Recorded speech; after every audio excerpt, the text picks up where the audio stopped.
Competitive exam हबमध्ये आपलं स्वागत आहे. आज आपण राष्ट्रीय पुरस्कार 2025 बघणार आहोत. येणाऱ्या राज्यसेवा सप्टेंबर 2025 आणि नोव्हेंबरमध्ये होणाऱ्या ग्रुप बी कंबाईन या परीक्षेसाठी हे राष्ट्रीय पुरस्कार महत्त्वाचे येतं.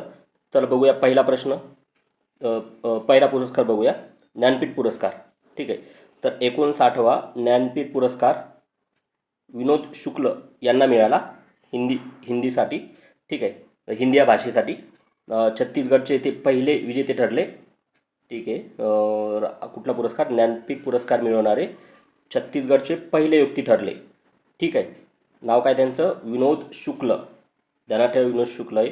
आणि हा जो पुरस्कार आहे ज्ञानपीठ पुरस्कार 23 भाषांसाठी दिला जातो. त्या 23 भाषामध्ये 22 भाषा ह्या 8व्या शेड्यूलमधल्या असतात आणि एक इंग्लिश भाषा, म्हणजे अशा प्रकारे 23 भाषेसाठी दिला जातो. जे की साहित्य अकादमी पुरस्कार आपल्याला माहिती आहे 24 भाषेसाठी दिला जातो. तर ज्ञानपीठ पुरस्कार फक्त 23 भाषेसाठी दिला जातो. ज्ञानपीठ पुरस्कार राजस्थानी भाषेसाठी दिला जात नाही. ठीक आहे.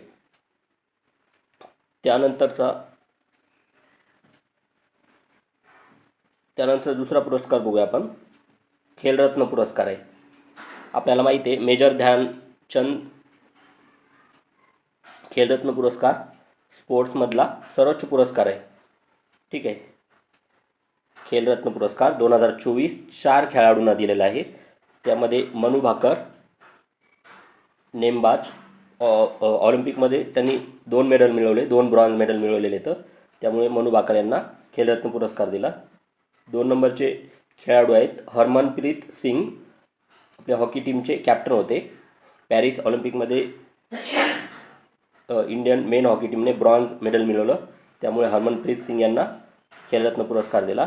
त्यानंतर तिसरे आहेत प्रवीण कुमार, जे की पॅरा ॲथलेटिक्स आहेत. त्यांनीसुद्धा पॅरा ऑलिम्पिकमध्ये, पॅरिस येथे झालेल्या पॅरा ऑलिम्पिकमध्ये गोल्ड मेडल मिळवलं होतं. त्यानंतरचे चौथे आहेत डी गुकेश, जे की बुद्धिबळ या खेळाशी रिलेटेड आहेत. त्यांनाही खेलरत्न पुरस्कार मिळाला. अशा प्रकारे 4 खेळाडू आहेत. हे 4 खेळाडूचे नाव माहिती पाहिजेत. यांना 2024चा खेलरत्न पुरस्कार मिळाला. त्यानंतरचा पुरस्कार आहे अर्जुन पुरस्कार. ठीक आहे. अर्जुन पुरस्कार किती खेळाडूंना मिळाला? 32 खेळाडूंना. त्यामध्ये महाराष्ट्राचे 2 आहेत. एक आहेत स्वप्नील कुसळे, जे की नेमबाजसाठी, आणि दुसरं आहे सचिन किल्लारी, जे की गोळाफेक. त्यांना पॅराऑलिम्पिकमध्ये सिल्वर मिळवलं आणि स्वप्नील कुसळे यांनी ऑलिम्पिकमध्ये नेमबाजमध्ये कुठलं ब्रॉन्झ मेडल मिळवलं. ठीक आहे. त्यानंतर बघूया आपण महाराष्ट्र भूषण पुरस्कार. यावरती प्रश्न येण्याचे चान्सेस आहेत, कारण महाराष्ट्रातला सर्वोच्च पुरस्कार आहे हा. आणि 2024चा पुरस्कार शिल्पकार राम सुतार यांना मिळाला. कोणाला? शिल्पकार राम सुतार यांना मिळाला. महाराष्ट्र भूषण पुरस्कार केव्हा सुरू झाला? 1996ला सुरू केलं होतं. त्याचे स्वरूप कॅश प्राईज किती आहे? 25 लाख रुपये आहे. आणि पहिला पुरस्कार महाराष्ट्र भूषण पु ल देशपांडे यांना 1996ला मिळाला होता. तर अशा प्रकारे ध्यानात ठेवण्यासारखं सगळ्यात महत्त्वाचं म्हणजे कोणाला मिळाला? तर राम सुतार यांना 2024चा. ठीक आहे. नंतरचा पुरस्कार आहे लता दीनानाथ मंगेशकर पुरस्कार.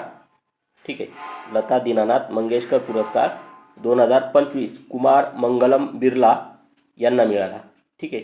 कुमार मंगलम बिर्ला यांना मिळाला. नंतर आहे 43वा लोकमान्य टिळक राष्ट्रीय पुरस्कार. ठीक आहे. नितीन गडकरी यांना मिळाला. ठीक आहे. नंतर 34वा सरस्वती सन्मान. ठीक आहे. सरस्वती पुरस्कार हा पण महत्त्वाचा पुरस्कार आहे. याच्यावरती पण प्रश्न राज्यसेवेमध्ये आणि कंबाईन ग्रुप बी ग्रुप सीमध्ये प्रश्न येतो. तर 34 सरस्वती सन्मान पुरस्कार साधू भद्रेश दास यांना मिळाला. ठीक आहे. त्यांना कशासाठी मिळाला? कोणत्या साहित्यासाठी? संस्कृत साहित्य. त्यांचं संस्कृत साहित्य स्वामीनारायण सिद्धांत सुधा यासाठी त्यांना 34वा सरस्वती सन्मान पुरस्कार मिळाला. ठीक आहे. आता हा जो सरस्वती सन्मान आहे हा 22 भाषेसाठी मिळतो, फक्त 8व्या शेड्यूलमधल्या 22 भाषेसाठी. आणि कॅश प्राईज किती असते? 15 लाख रुपये. ठीक आहे. त्यानंतरचा पुरस्कार अतिशय महत्त्वाचा आहे दादासाहेब फाळके पुरस्कार 54वा मिथुन चक्रवर्ती यांना मिळालेला आहे. कोणाला मिळालेला आहे? मिथुन चक्रवर्ती यांना. त्यानंतरचा आपण बघूया 71वे नॅशनल फिल्म अवॉर्ड नुकतेच जाहीर केलेले इथं 2025चे. त्यातले काही महत्त्वाचे पुरस्कार बघणार आहोत. बेस्ट फीचर फिल्म आपल्याला माहिती आहे 12th फेलला मिळालेला आहे.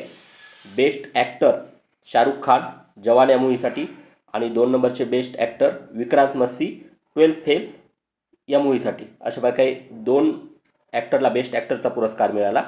नुकताच 71वा नॅशनल फिल्म अवॉर्ड 2025 डिक्लेअर केला. त्यामध्ये बेस्ट ॲक्ट्रेसचा जो अवॉर्ड आहे तर तो कोणाला मिळालेला आहे? बेस्ट ॲक्ट्रेसचा अवॉर्ड आहे राणी मुखर्जी यांना मिस चॅटर्जी वर्सेस नॉर्वे या चित्रपटातील कामासाठी त्यांना मिळाला. त्यानंतर बेस्ट डायरेक्शन सुदीप्तो सेन यांना केरला स्टोरीसाठी मिळाला. ठीक आहे. नंतर बेस्ट मराठी चित्रपट कुठला आहे? कुठल्या चित्रपटाला बेस्ट मराठी चित्रपट पुरस्कार मिळाला नॅशनल फिल्म अवॉर्डमध्ये? श्यामची आई. ठीक आहे. श्यामची आई जे की डायरेक्टर सुजय दहाके आहेत त्याचे. ठीक आहे. काही महत्त्वाचे आपण पुरस्कार बघितले नॅशनल. यावरती एक्झाममध्ये येणाऱ्या राज्यसेवा आणि कंबाईनमध्ये प्रश्न येतील एवढं आपण ध्यानात ठेवू शकतो. भेटूया नंतरच्या लेक्चरमध्ये.